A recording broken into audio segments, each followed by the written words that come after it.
sudah saya selesai urusan matur nuwun nggih Bu nggih. Atas bantuan dengan semuanya lancar. Terus kita kasih hadiah kepada beliau karena telah banyak membantu makanan atau uang atau apapun. Ini baik atau buruk? Membalas kebaikan dengan perbuatan kita, membalas kebaikan dia. Baik atau buruk? Buruk. Kenapa bisa demikian? Makanya sesuatu yang baik itu sesuai dengan pandangan Allah itu adalah baik. Meskipun menurut pandangan manusia itu baik, tapi kalau Allah menyatakan itu buruk, pasti dampaknya adalah buruk. Ya, makanya Rasulullah mengatakan, fa inna asdaqal hadithi, apa itu? Ini hadis yang meriwayatkan Imam Muslim. Fa inna asdaqal hadithi, enggak apa? Kitabullah wa khairul huda huda Muhammadin sallallahu alaihi wasallam. Rasul mengatakan sebenar-benar perkataan, artinya pasti benar, enggak akan mungkin salah. Kalau manusia perkataannya, anggapannya, pemikirannya menurut dia mungkin benar, tapi belum tentu benar. Sehebat-hebatnya sebuah disertasi atau tesis atau skripsi atau penelitian, pasti ada kesalahan atau kekurangan. Enggak ada manusia yang sempurna dalam konteks ya, selain Rasulullah, dalam konteks kemudian segala apapun itu sempurna. Misalkan ada seorang ulama mujtahid mutlak, semua dia sangat piawai dalam bidang apapun. Misalkan Imam Syafi'i, Imam Malik, Imam Ahmad, Imam Ibnu Hazm misalkan, atau Imam Ibnu Taimiyah, pasti punya kesalahan, paham? Pasti punya sisi kelemahan. Karena itu menunjukkan bahwa nggak ada manusia yang kemudian sempurna dalam sisi segala sesuatu. Maka ini tentang sebuah pemikiran, pendapat manusia bisa salah, bisa benar. Tapi kalau Allah dan Rasulnya pasti benar. Nah, memberi balasan kebaikan kepada seorang pejabat, kan tadi pegawai kecamatan, kan tadi dia telah membantu kita ngurusi surat-surat pun ngurusi pun melayani, langsung diketikkan macam-macam, selesai rampung singkat cepat. Terus matur nuwun Bu, jenengan pun ngewangi, langsung kita kasih onde-onde 5 kalian amplop 1.000 Bu, kagem panjenengan ditambahi onde-onde untuk pulau entek, pulau mboten pedas misalnya ini kuning misalnya. Maka apakah pemberian ini baik? Menurut akal dan pandangan kita baik. Kenapa? Membalas kebaikan. Tapi menurut kacamata Allah ini adalah keburukan. Kenapa? Karena al-hadiyatu 'alal ummal wulul, hadiah kepada para pejabat, para pegawai itu adalah wulul, khianat. Contoh, sudah pernah umrah Ibu? Ada yang sudah ya? Banyak yang sudah atau banyak yang belum? Banyak yang sudah misalkan ya. Nah, ketika jangan umrah, jangan coba perhatikan. Ketika menuju Masjidil Haram maupun Masjid Nabawi, nanti akan ada pasukan pembersih, ya tidak? Yang bawa sapu itu, bawa kerak, bawa sapu. Tugas dia apa ya? Coba. Tapi kenapa kok diam saja terus malah nonton jamaah-jamaah lewat? Terus deket-deketi? Ya benar. Kenapa? Karena sering dikasih. Dia enggak orang Indonesia. Kenapa? Dia jadi tidak fokus dengan pekerjaannya. Padahal dia sudah digaji. Kalau kita mau ngasih mereka itu, datangi muassasah Masjid Nabawi atau Masjid Haram, Pak, saya mau ngasih duit sama mereka ini. Masukkan, nanti dikasih sama yayasan. Paham? Jadi dia tidak fokus mencari orang yang ngasih. sehingga dia berkhianat dengan pekerjaan. Paham ya? Kenapa lurah, camat, kemudian bupati tidak mau mengerjakan sebuah pekerjaan kalau tidak ada timnya? Kenapa? Karena sering dikasih. Saya pernah tanya seorang mukawif ketika saya bimbing umroh, itu waktu itu kan namanya saya mesti biasanya saya barengan sama mukawif terus. Jamaah sudah turun, diatur oleh mukawif yang satu pimpinan mukawifnya dia masih di bis, kemudian ngasih tip sama supirnya. Kalau tidak salah waktu itu 50 real. Kalau bahasanya sekitar 200 sekitar. Nah, dikasihkan.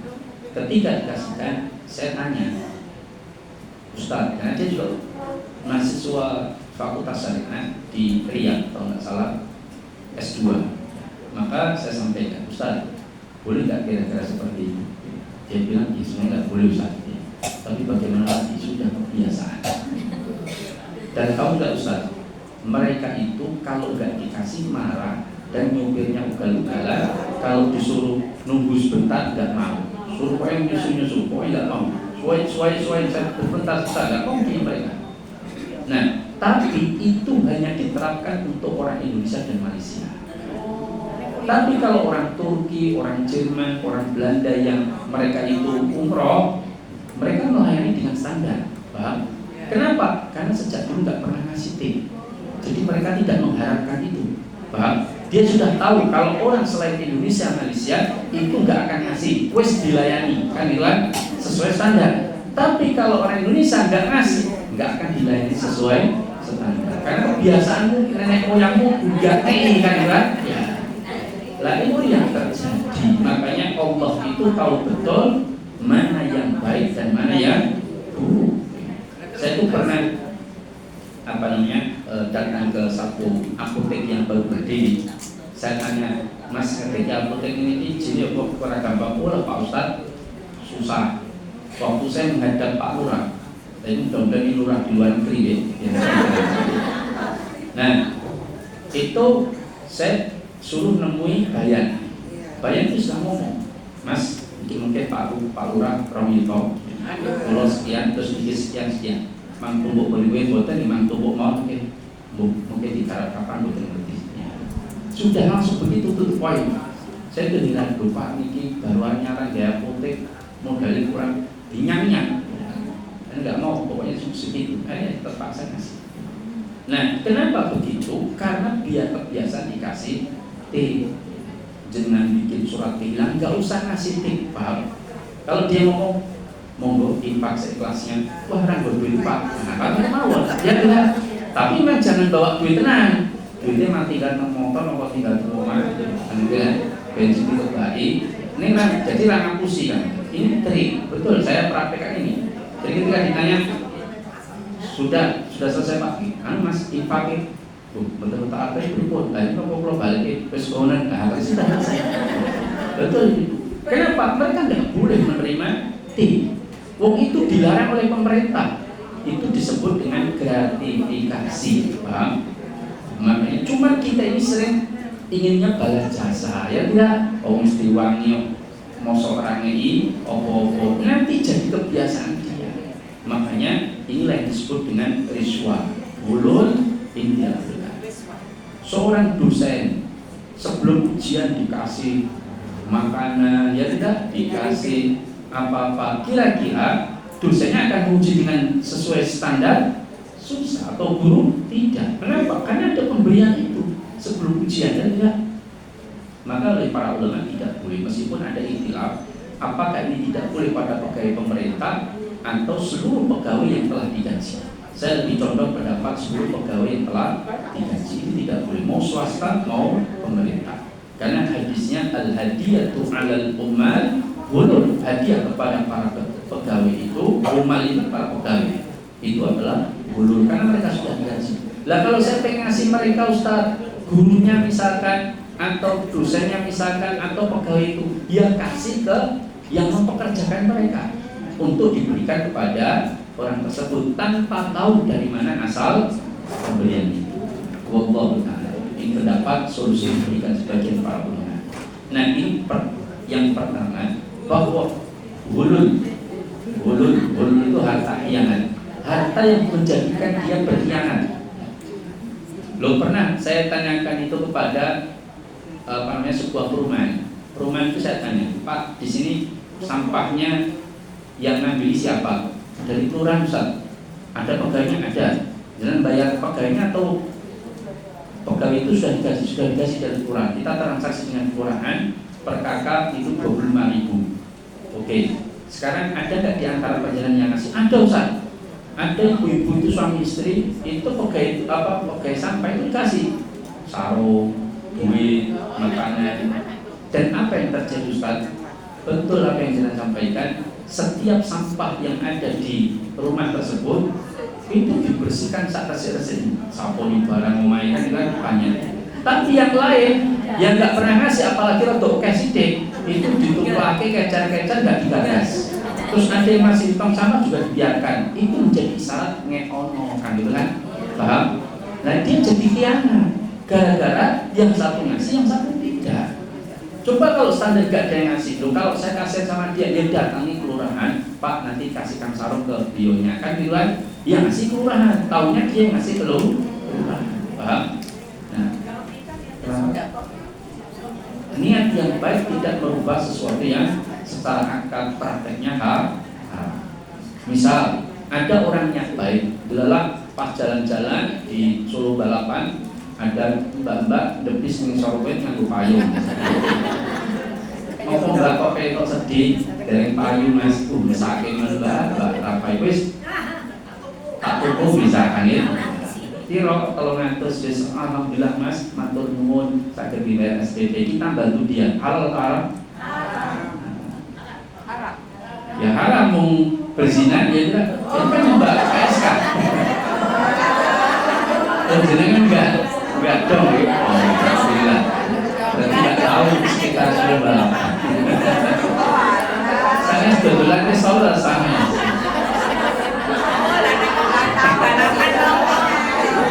Balapan depannya itu kan ada di belakangnya tuh.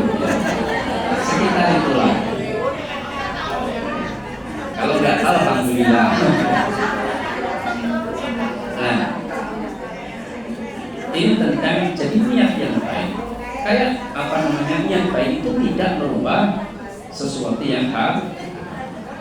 Yang kedua, tadi yang pertama bahwa sesuatu yang baik itu sesuatu yang dipandang Allah dan Rasulullah itu baik, balik itu kebaikan. Contoh misalnya, hukuman bagi orang yang berzina sudah menikah, atau orang yang sudah atau yang belum menikah tapi dia berzina, hukumannya dirajam bagi yang sudah menikah. Dirajam itu dipendem badannya, tinggal kepalanya di atas tanah, diketoke, terus dilempari dengan batu. Batunya nggak besar, nggak kecil. Yang kecil matine suwe, yang besar matine cepat, jadi standar. Ya sak bola kasih atau bola pingpong. Itu sampai mati. Kok mengerikan toh Pak Ustadz? Ini sebagai pelajaran supaya orang itu mikir 1 juta kali untuk berzina. Nah, begitu pula orang yang belum menikah dicambuk, tapi nggak sampai mati 100 kali di depan umum, memang dipermalukan. Ada supaya ini menjadi pelajaran bagi siapapun. Sekarang itu dunia mengerikan ini. Semain saya dapat data dari BKKBN, kota-kota besar itu hampir sekitar 67% perempuannya sudah tidak perawan. 67% kota-kota besar, Surabaya, Medan, Jakarta, Bogor, ini menurut penelitian BKKBN ya, 67%. Bahkan di Jogja itu ada penelitian sampai 80-90%. Tapi cara pengambilan sampelnya kurang tepat. Tapi jumlah sampelnya cukup besar, 2.000 orang. Itu ternyata 90% tidak perawan. Jadi kelihatannya baik-baik, kelihatannya jilbaban, tapi sudah tidak perawan itu banyak. Makanya sampai ada seorang dai itu sampai menyampaikan data sampai dia menangis. Jagalah putri-putri kalian. Kita nggak tahu apa yang dilakukannya di luar sana. Nah, ini tentang berkaitan dengan apa namanya buat saya Pak.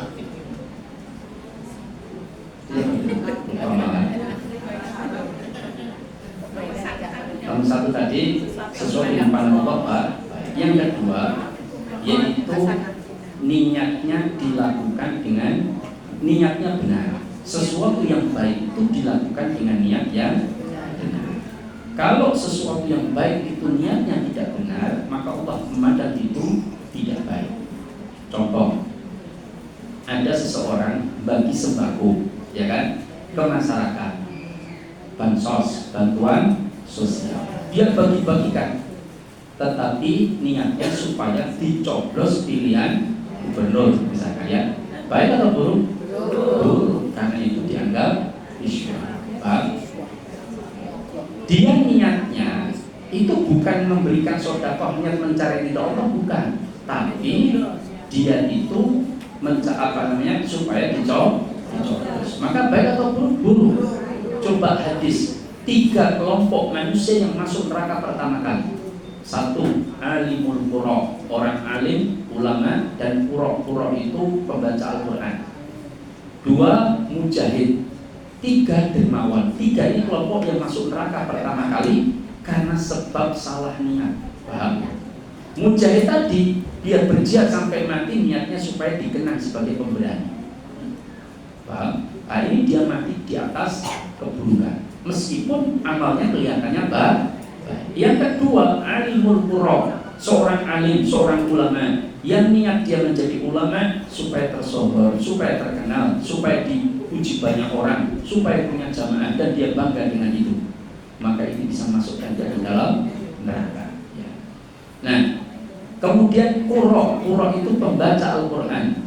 Dia belajar tafsir, dia belajar Al-Quran, dia perbaiki bacaannya, dia tirukan suara-suara masyayikh para qura yang indah-indah, dan dia membacakan itu di masjid-masjid besar, tapi untuk kebanggaan dan untuk supaya dia mendapatkan pujian bahwa suaranya suara emas yang luar biasa. Paham?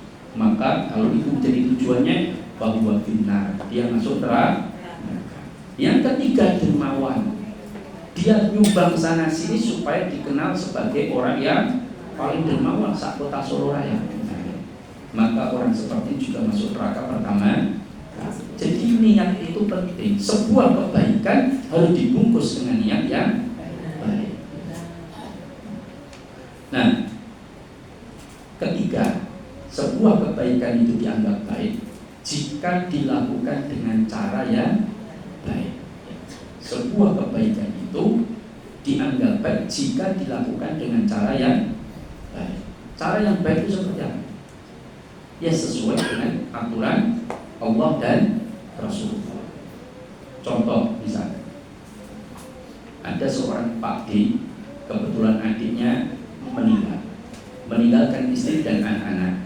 Terus Pak D-nya tampil sebagai seorang pahlawan, ya tidak? Ya. Wes D dipanggil adik iparnya sama ponakane kabeh kumpul. Ki bondo harus dibagi secara adil. Maka saya minta bondo niki dibagi rata wae, gen adil. Aliran seolah-olah jadi pahlawan kebaikan. Padahal dia berdosa besar. Sebab dia meninggalkan ilmu faraid. Dia seolah-olah telah membantu, telah menyelesaikan urusan dengan baik, tapi tidak pakai cara syariat.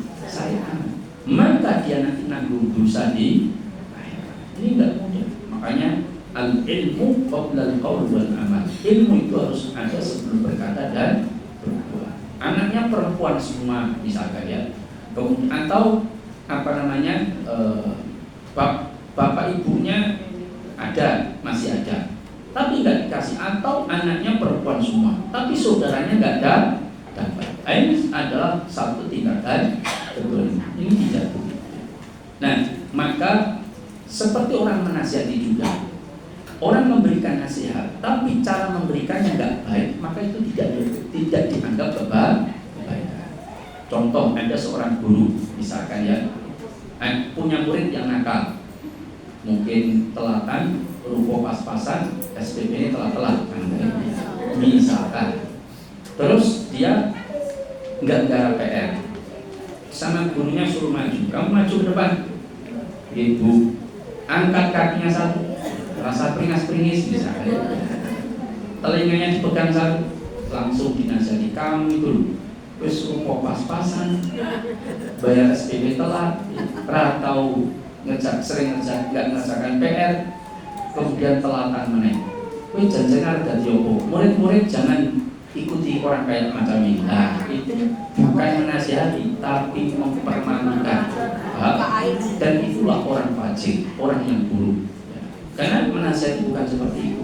Coba dipanggil, ngopo telatan le, ngiwangi mbah-mbah boe, misalkan. Siapa tahu ngiwangi masak, ngiwangi bulan, jadi kalau telat terus, saat iman kan ya. Nah maka ini contoh nasihat itu ya berdua, kemudian dinasihati dengan cara yang hati ke hati, dengan cara yang qaulan layyinan, dengan perkataan yang lemah lembut, bukan dengan cacian, bukan di depan orang banyak. Itu bukan nasihat, itu adalah mempermalukan dan membuka aib. Nah kemudian yang keempat, betul ya? Betul nggak? Enggak, kalau nggak betul ya nggak betul ya. Yang keempat, berkaitan dengan kebaikan. Kebaikan itu, sesuatu itu dianggap baik kalau sumbernya adalah baik. Sesuatu itu dianggap sebuah kebaikan kalau sumbernya itu baik. Ada orang nyumbang sebuah pondok pesantren, ya kan?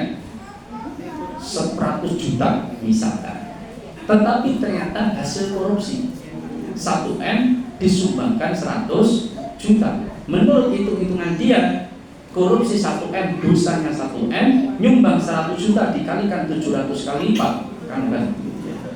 Berarti buahnya kan sekian puluh M, kemudian dikurangi dosa sa-M, jiturah, untung saya.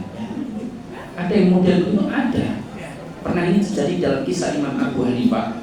Jadi Imam Abu Hanifah itu suatu ketika sedang berjalan di satu jalan, itu mendapati orang mencuri buah. Dia curi buah, orang tahu Imam itu rumah milik siapa, Imam Abu Hanifah tahu. Dan itu siapa juga tahu. Akhirnya ketika Imam Abu Hanifah lewat, dia turun langsung melarikan, dikejar sama Imam Abu Hanifah. Waktu masih muda dikejar. Setelah dikejar, ternyata dia didapati Imam Abu Hanifah, buah-buah tadi ternyata dibagikan untuk fakir miskin. Paham? Dibagikan. Dan dia nggak lari lagi karena sudah ketemu dengan fakir miskin, dibagikan. Imam Abu Hanifah nunggu dia, kemudian dilihat sampai selesai, kemudian mengatakan, kenapa engkau mencuri? Maka orang itu mengatakan, wahai Imam, insya Allah saya masih masih beruntung. Kenapa? Karena saya curi buah 10, dosa saya 10, saya sumbangkan 10 kali 10, 100, dikurangi 10 masih 90 pahala saya. Paham? Maka ini pencuri yang punya hujah dia begitu, punya argumentasi dalil kan? Bukankah kebaikan lipat gandakan 10, apalagi bisa 700 kali lipat? Kalau dosa saya senilai dengan perbuatan saya 10, maka pahala saya yang saya berikan 10 buah itu dikalikan 700 kali lipat, bukankah kurang 10 masih banyak? Kata pencuri tadi. Ini pencuri pintar berdalil. Maka dibantah oleh Imam Abu Hanifah, innallaha thayyib la yaqbalu illa thayyiba. Allah itu baik dan tidak akan menerima kecuali yang baik. Ustaz, kalau kita diberi harta hasil haram, boleh nggak kita terima? Boleh nggak? Harta haram itu ada dua. Harta haram ada dua. Apa? Harta haram. Saya tuliskan ya.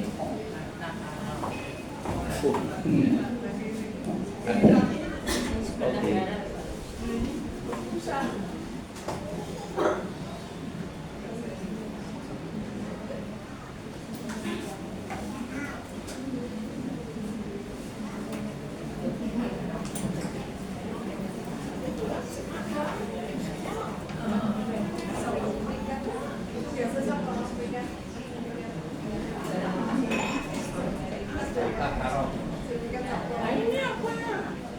nanti kok pakai tangan.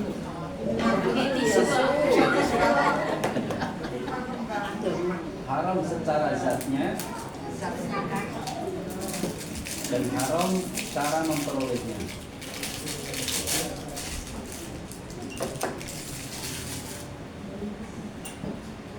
Nah, berkaitan dengan caranya ada dua, satu dengan kerelaan,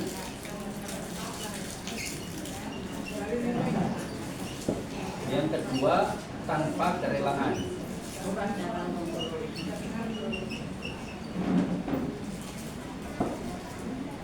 Dengan kerelaan contohnya apa itu?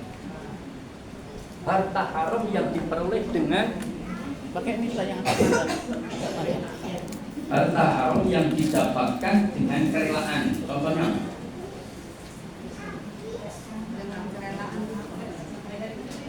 Harta haram didapatkan dengan kerelaan. Riba. Kedua, judi. Ya kan? Riba dan judi.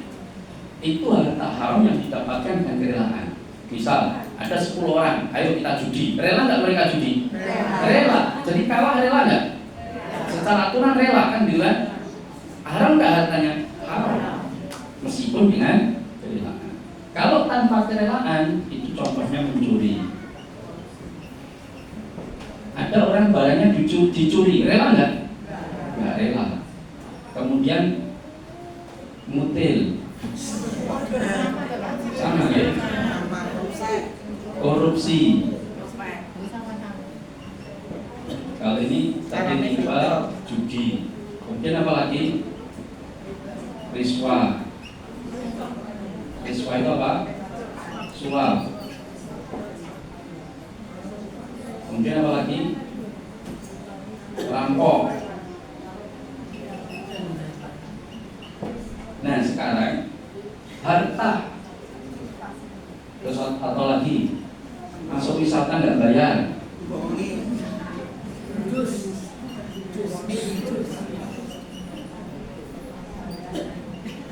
Kalau ada loh ibu, saya tuh pernah lihat sendiri soalnya ada rombongan ibu-ibu, ada anak kecil, itu saya di belakang beliau. Nah ada ibu-ibu ya orang ya kuat, maksudnya ya kayak jalan-jalan. Kemudian ditanya, mungkin punaannya, umurmu piro? Kan gitu kan? Anu bude umur pulau 7 tahun. Anu ngomong umurnya 5 tahun. Saya kan 5 tahun ke atas itu bayar. Itu disampaikan karena bicara atau cilik. Akhirnya disampaikan, ini mas umurnya cilik, rombongan 5 tahun benar bisa. Terus akhirnya dia masuk, nggak bayar. Terus dia senang. Yang tadi yang dulu tadi senang karena rombongan banyak kan, beberapa orang. Apakah itu halal? Haram. Itu berarti orang itu utang dengan pemilik tempat wisata senilai 1 tiket. Dan itu nggak akan selesai kecuali dibayar nanti di akhirat. Kalau enggak, di dunia harus diselesaikan. Makanya ini urusan kedoliman yang tidak akan dibiarkan oleh Allah. Makanya nggak mudah. Terus saya pernah ketemu, saya selama ini Ustaz ngantarkan anak-anak TK itu wong 100 tak omong wong 70. Nah itu harus diminta kerelaan. Cari tempat dulu masuknya nggak bayar anak TK itu, sampaikan maaf Pak, saya dulu karena sudah umumnya begini saya minta maaf, ini saya bayar atau diikhlaskan pun bukan nopo selesai urusan. Ya. Tapi kalau enggak mau tobat dengan taubatan nasuha tidak akan menyelesaikan urusan. Paham? Kata Imam Syafi'i, kalau kamu tidak bisa menyelesaikan urusan kerelaan itu, maka perbanyaklah pahala. Kalau nanti diambil pahala kita, itu turai juga. Paham? Kalau bahasanya begitu. Apalagi kalau yang nuntut itu mau oke, ya wassalam. Misalkan ngoplos pertalite dan di pertamax. Jadi rela nggak beli pertalite, beli pertamax pertalite tanpa ini? Siapa nuntut? Maksudnya untuk di akhirat, di dunia nggak akan mungkin bisa. Nah, maka itu berat bukan ngoplos. Nah, sekarang begini, harta haram yang didapatkan dengan kerelaan bolehkah kita terima? Dan harta haram yang didapatkan dengan tanpa kerelaan, bolehkah kita terima?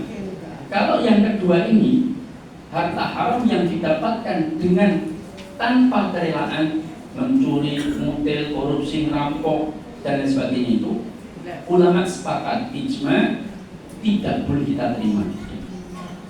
Tidak boleh diterima. Tidak boleh diterima.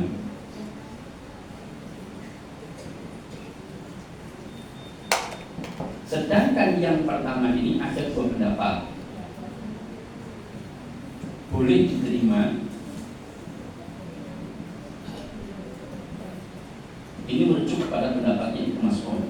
Yang kedua, tiga ya, boleh diterima tapi hanya untuk fakir miskin. Fakir miskin. Yang ketiga, mutlak tidak boleh diterima.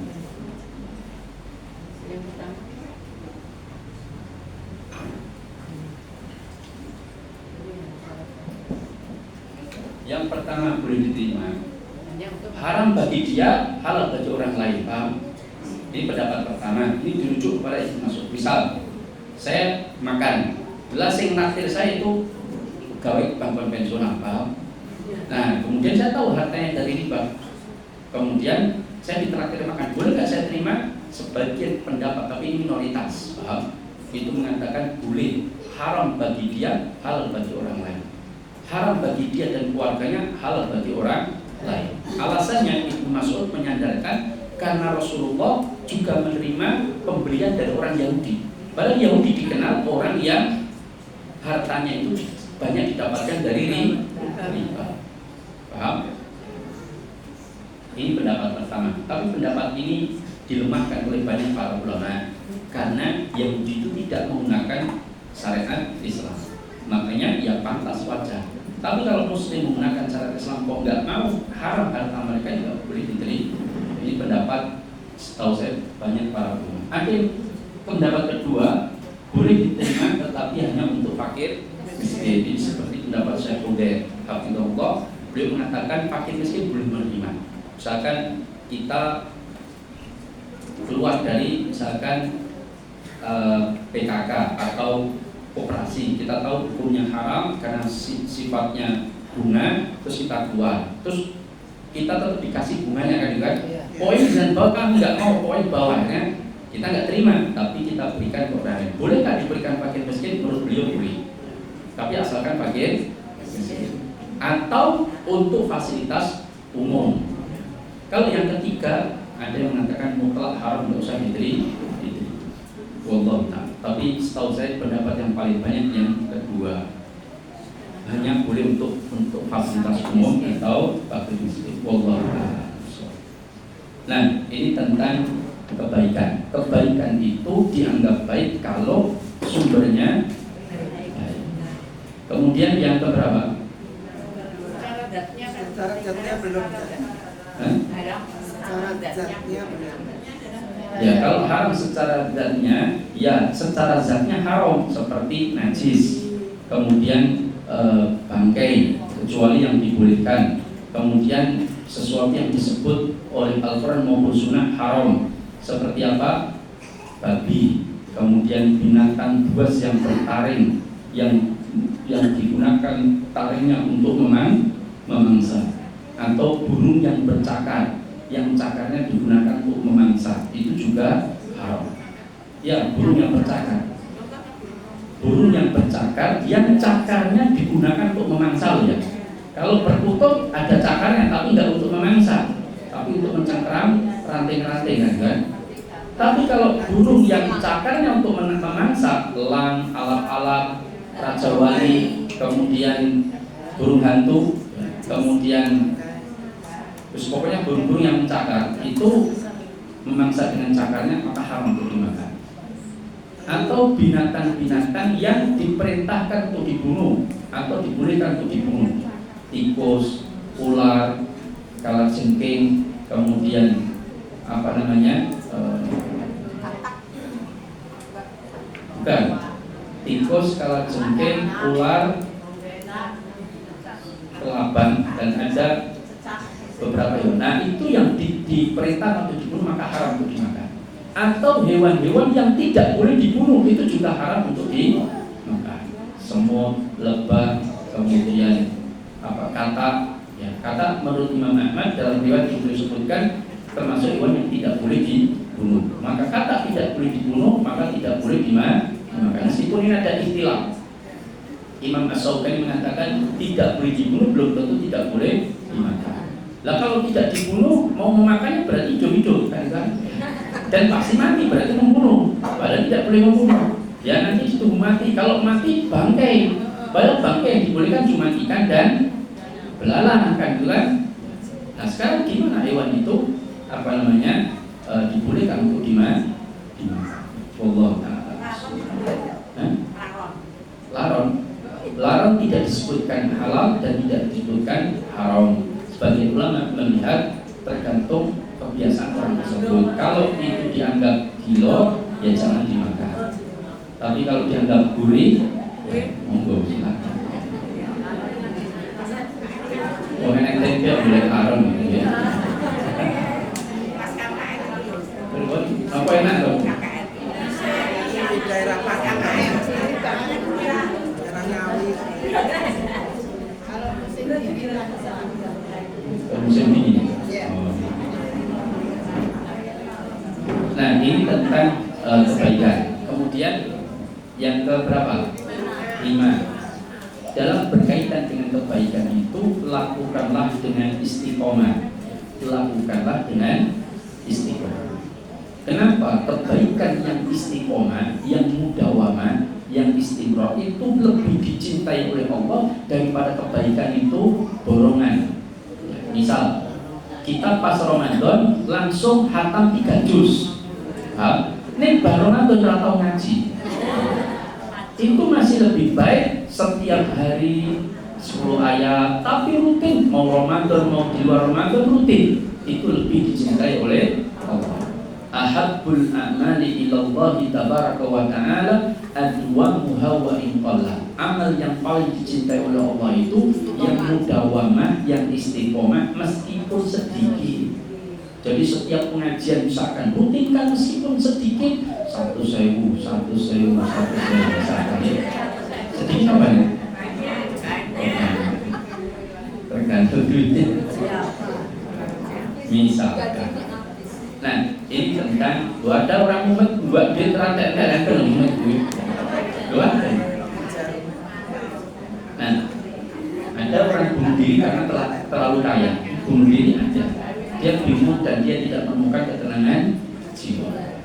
Kelezatan apapun dia sudah nikmati. Mau main perempuan, mau makan, mau bersiran, sudah dia nikmati semua, bosan.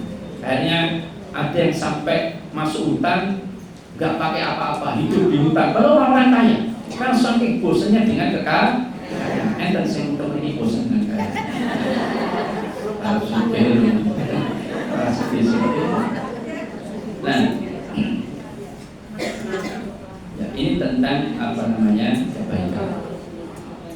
Barangkali ada yang mau ditanyakan, saya persilakan kalau ada yang bertanya. Yang dulu, yang itu. Iya. Kalau di perumahan RT itu katanya yang harus dibuang oleh tukang sampah itu sampah rumah tangga. Ya kebetulan saya negor pohon. Karena negor pohon kan bukan kewajiban dia untuk membuang. Iya. Kalau saya nyuruh membuang mau pahit itu gimana? Ya, pertama begini. Ingat yang dilarang itu pegawai.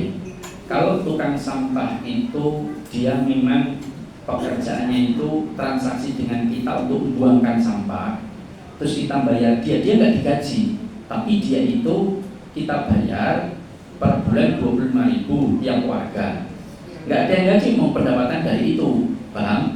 Terus ketika kita ngasih hadiah apa-apa nggak masalah, karena dia bukan pegawai, paham? Yang dimaksud terlarang itu kalau dia pegawai sudah digaji. Tapi kalau dia itu, misalkan ya, ada orang datang ke rumah kita, Bu, saya kasih kerjaan, sampahnya tak buang, nanti tiap bulan, tiap 2 hari sekali saya buang, nanti jalan bayar saya 25.000. Insya Allah standar, insya Allah nanti saya bersihkan, sampahnya mau berapapun misalkan ya, atau sampah rumah tangga.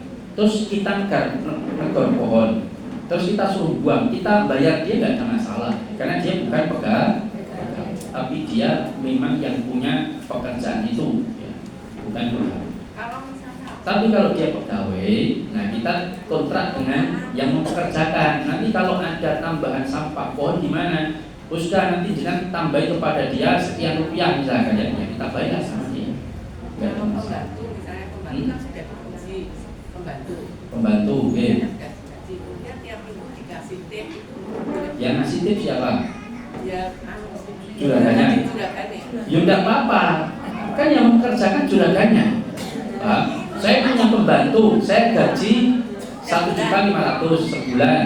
Terus tiap pekan saya kasih tip 500.000, boleh nggak? Boleh.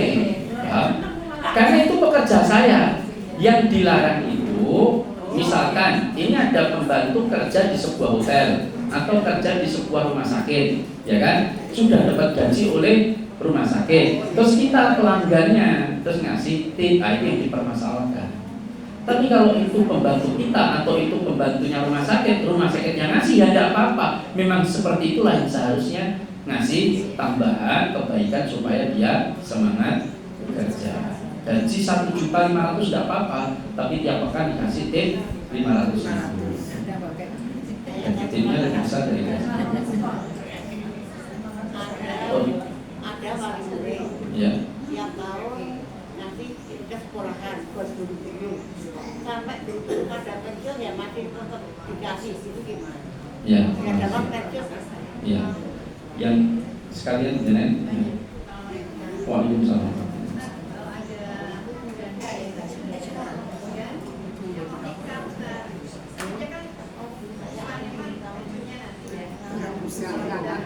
Iya.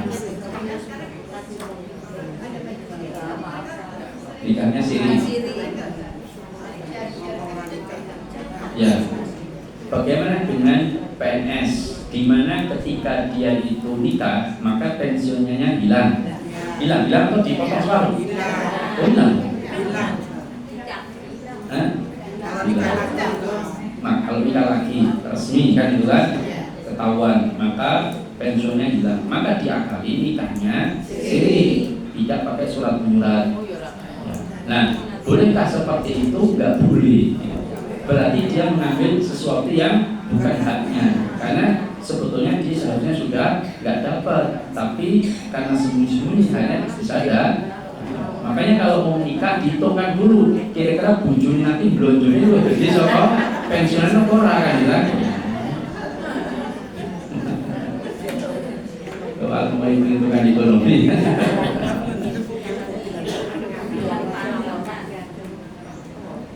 Wis pensiunannya hilang, tiba-tiba bujurnya malah diblonjo. Sing gawa repot.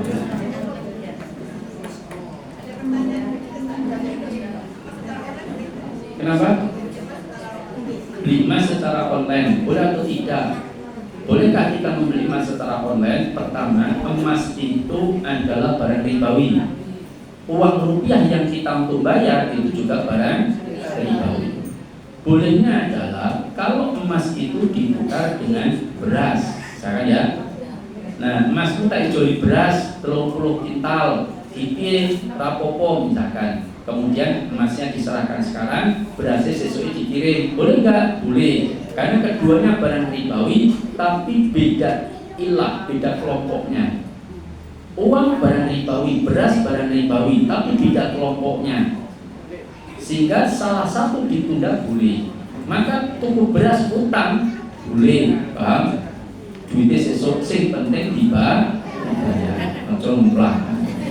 Nah, tapi kalau emas dengan rupiah sama-sama barang ribawi, meskipun beda jenisnya, satu kelompok yaitu alat tukar dan ukur nilai, maka tidak boleh tertunda salah satunya. Kalau dia transfer sekarang, emasnya dikirim 3 hari lagi, maka akan muncul riba an-nasi'ah. Paham? Tidak boleh. harus tunai dengan tunai, iya dan biadin, cash dengan cash, kan tadi. Loh kalau kita tawarkan di online boleh nggak? Boleh, tapi transaksinya jangan di online. Misal kita bikin Facebook atau WA atau gambar di online, silahkan milih perhiasan yang jenengan sukai. Kalau iya cocok, nanti saya datang ke rumah jenengan bawa perhiasan itu, kita transaksi di rumah jenengan. Paham? Transaksinya di rumah, cuma pilihnya di online. Mbak tolong go ini bawa ke rumah, saya lihat kita transaksi di rumah saya. Cash dengan cash boleh, tapi kalau wes mbak iki piro regane 3 atau saya kita transfer ya kemudian baru dikirim sorenya. Nah maka itu terjadi riba an-nasi. Tidak boleh. Kok angel nonton Pak Ustaz, lho wis gak aturan Gusti Allah kula kangge kok. Kenapa? Iya, makanya harus tunai dengan tunai. Itu meminimalisir. Wallahu ta'ala. Tadi yang jenengan lupa saya berkaitan dengan pemberian seorang murid kepada guru, gimana boleh atau tidak? Para ulama memang ada perselisihan apakah yang dilarang itu pada pegawai pemerintahan. Kalau pakai pemerintahan, PNS, TNI, Polri jelas tidak boleh. Tapi kalau pakai swasta gimana? Saya mengambil pendapat dia juga tidak boleh. Paham? Meskipun ada yang mengtolerir, tapi saya mengambil pendapat tetap tidak boleh. Kenapa? Karena bagaimanapun dia telah digaji. Nanti kalau dikasih tip, nanti bulul, dia nanti bisa berkhianat. Khianatnya apa? Karena wali murid itu sering ngasih, misalkan ada wali murid datang ke rumah, Bu, ini ada kembang cempaka buat jenengan. Oh iya nih, harganya saya beli 250.000 buat jenengan. Oh ngatur ya dia. Oh Bu, ini ada sepatu dari Singapura. Besoknya ini ada jaket dari Singaparna, misalnya. Semacam-macam. Dikasih. Terus ketika ujian dia nilainya 5,2, yang lain 8,9. Kira-kira dia berani nggak nulis 5,2? Dia akan ingat itu hadiah-hadiahnya itu. Oh mesake mosok aku orang duwe balas budi kan itu kan. Nah, maka didongkraklah yo karena api antara api yo serapol tak kayak itu telu kan itu kan. Nah itulah yang disebut kemudian gulung khianat ya, paham? Nah ini pernah terjadi pada sahabat Nabi yaitu namanya Ibnu Lutbiyah. Ibnu Lutbiyah itu pegawai Baitul Mal. Dia amil tugasnya mengumpulkan zakat. Ketika mengumpulkan zakat, tiba-tiba muzaki itu datang. Ibnu Lutbiyah, ini onta-onta zakatmu dan domba-dombanya kamu bawa. Oh ya, ini ada hadiah dari saya pribadi ke kamu sebagai pribadi. Ini domba buat kamu, bawa pulang. Terima kasih kata dia. Nah, Abdurrahman, bukan Abdurrahman bin Auf, Abdurrahman yang lain, itu juga dikasih, dia juga ambil, tapi dia paham, kemudian dia tolak, haram, tidak boleh kata dia, kamu tidak boleh ngasih pada diri. Ya. Nah, selesai, pulanglah mereka mendatangi Rasulullah, menyerahkan ke Baitul Mal, diterima sama Nabi. Kemudian Ibnu Lutbiyah mengatakan yang satu ini milik saya Rasulullah, ini pemberian dari seorang muzaki kepada saya. Maka Rasulullah langsung naik ke atas mimbar dan mengatakan, kok bisa-bisanya ada orang mengatakan ini milik saya. Padahal kalau dia tidur di rumah bapaknya, dengkur di rumah ibunya, dan tidak diangkat menjadi pejabat amil, apakah akan ada yang ngasih hadiah? Maka tidak, maka itu milik Baitul Mal. Maka serahkan itu dulu. Paham? Gak boleh. Makanya sebelum pemerintah membuat aturan namanya gratifikasi, Rasulullah 1500-an tahun yang lalu sudah membuat seperti itu. Kan dampaknya ada keburukan di sana.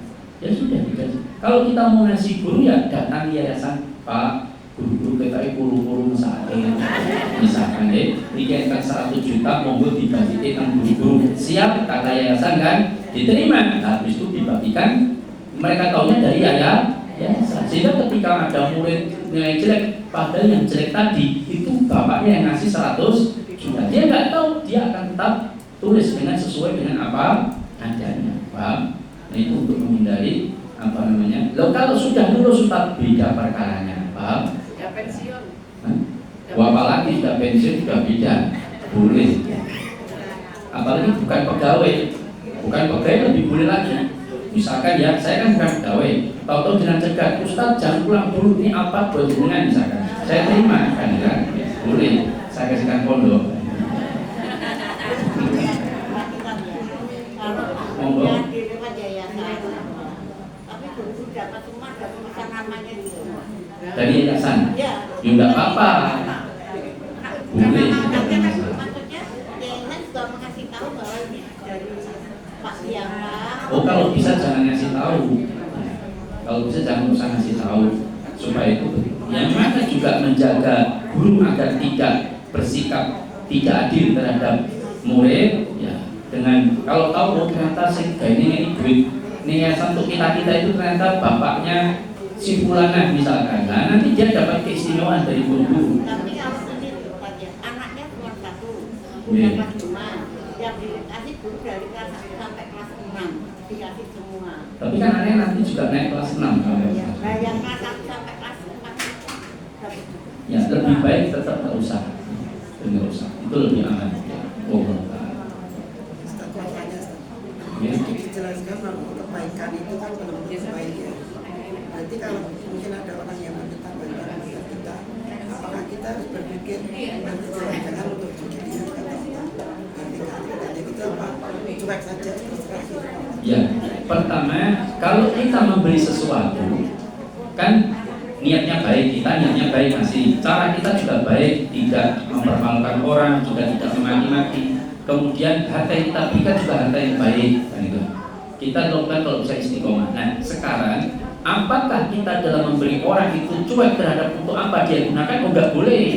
Kita harus memahami. Kalau kita nggak tahu nggak masalah. Ada orang minta-minta misalkan ya, kita kasih aja. Tapi Rasulullah mengajarkan. Pernah satu ketika kopi shop itu datang kepada Nabi, ya Rasulullah, saya minta uang sekian, maka dikasih sama Nabi. Besoknya datang lagi, dikasih lagi, besoknya datang lagi, baru diberitahu dia kopi shop meminta-minta itu hukumnya haram. Paham? Jangan dikasih terus, kemudian bisa kerja, kecuali dia memang nggak mampu kerja.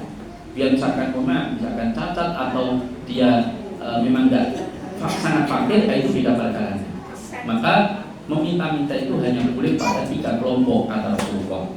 Nah, sekarang kalau ada orang, ini fatwa para ulama, ketika ditanya, wahai Syekh, ketika ada orang ngamen, ya kan, anting-anting, tatonan, lampu jabri, yang kemungkinan besar kita tahu bahwa dia bukan digunakan untuk macam-macam, digunakan untuk usahakan untuk kebaikan, tapi kemungkinan untuk mendem, untuk macam-macam. Ya. Maka kata para ulama nggak boleh kamu berikan kepada dia.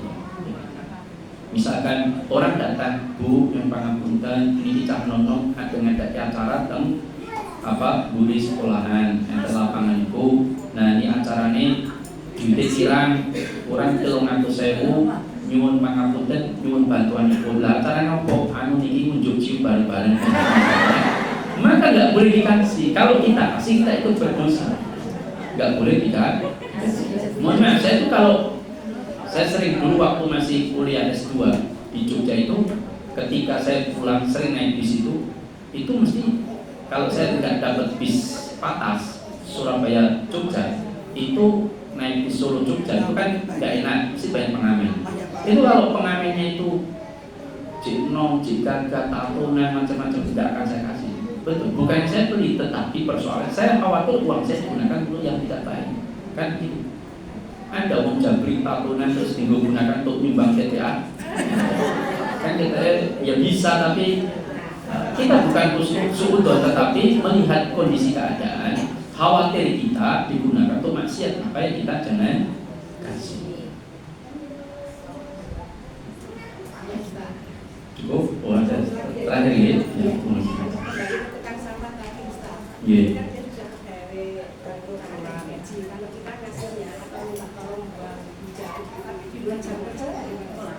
Di luar jam kerja dia, misalkan dia pakai kelurahan misalkan, terus di sisi yang lain dia bukan pakai sampah misalkan ya, atau dia pakai sampah tapi di luar jam kerja, kemudian kita suruh orang, ini sebagian membolehkan karena bedanya sudah tidak bekerja di sana dalam artian jam kerja, tetapi kita suruh buangkan. Meskipun ada yang mengatakan ya nggak boleh juga, tapi mudah-mudahan tidak mengapa karena bukan jamnya dia kerja dan berurusan dengan kita. Misalkan ya, kita orang itu kerja di satu tempat, dia sebagai petugas sampah di satu kota misalnya. Terus dia tetap di rumahnya tetangga kita, kan gitu kan? Kita tahu kerjanya dia itu buang sampah. Terus kita, Mas, buat penyambulung buang ke sampah saya. Itu bukan pekerjaan dari kantor, bukan. Karena memang kerjaan di luar kantor. Insya Allah tidak benar. Oh, nggak boleh. Kalau pakai fasilitas kantor nggak boleh. Berarti jam kerja atau menggunakan milik kantor. Tidak. Hah? Gerobaknya Oh, nggak boleh. Nggak boleh. Kalau gerobaknya kita transaksinya dengan kelurahan, bukan dengan dia. Kalau dia pakai gerobaknya, berarti dia menggunakan kepentingan pribadi dengan fasilitas nggak boleh. Satu lagi, betul terakhir ya.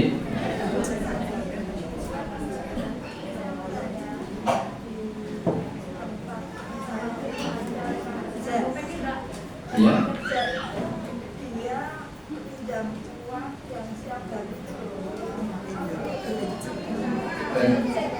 Rentenir, pempencet dia. Gitu.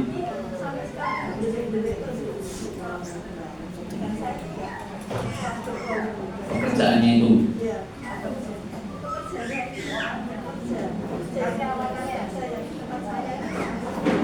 Enggak, saya kurang dengar. Iya. Dia punya tanggungan utang. Rentenir, ya terus.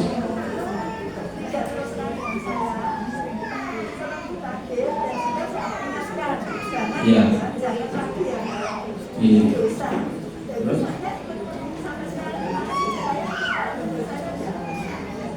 Jenengan mengingatkan agar jangan utang lagi dengan cara itu. Terus yang ditanyakan,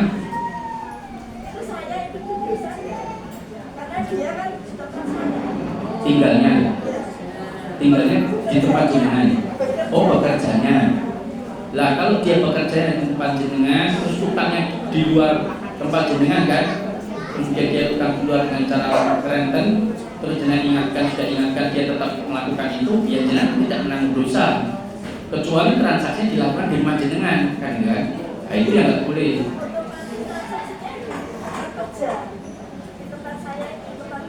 Transaksinya, bayarnya gitu. Ya nggak boleh, jenengan harus bilang bahwa jenengan transaksi, kalau saya sudah larang jenengan untuk utang bank pelecehan. Tapi kalau jenengan nekat, saya nggak mau tahu, pokoknya tidak boleh dilakukan di rumah saya. Karena kalau dilakukan di rumah kita sama saja memfasilitasi praktek haram, maka tidak boleh kita ikut bisa menanggung dosa. Tapi kalau kita sudah ingatkan, tidak boleh di rumah saya misalkan, ternyata delik dia di rumah kita, itu kita nggak tanggungan. Itu dosa dia sendiri. Tapi tetap kita peringatkan agar tidak terjadi kembali. Ya, demikian dari saya, mudah-mudahan bermanfaat. Aku qouli hadza wa astaghfirullah wa lakum innahu huwal ghafurur rahim. Subhanakallahumma wa bihamdika asyhadu an la ilaha illa anta astaghfiruka wa atubu ilaik. Assalamualaikum warahmatullahi wabarakatuh.